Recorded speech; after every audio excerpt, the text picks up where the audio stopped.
Montenegro എന്ന് പറയുന്ന രാജ്യമുണ്ട്.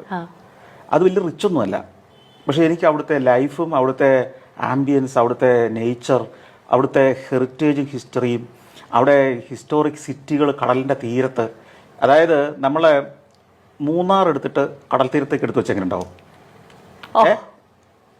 ആ മല മുഴുവൻ കടലിലാണ് നിൽക്കുന്നതെന്ന് വിചാരിക്കട്ടെ. എന്നിട്ട് ഇതിൻ്റെ ഈ കടലിനും ഈ മല തുടങ്ങുന്നതിന് ഇടയ്ക്കുള്ള ഒരു നാരോ സ്ട്രെച്ച്, മീൻസ് കൂടിപ്പോയ ഒരു 200 മീറ്റേഴ്സ് ഉണ്ട്. അവിടെ മുഴുവൻ ഒരു 1000 വർഷം അല്ലെ 1500 വർഷം പഴക്കമുള്ള കല്ലുകൊണ്ട് യൂറോപ്യൻ ശൈലിയിൽ കൊത്തി പണിത സിറ്റിയാണെന്ന് ഇരിക്കട്ടെ.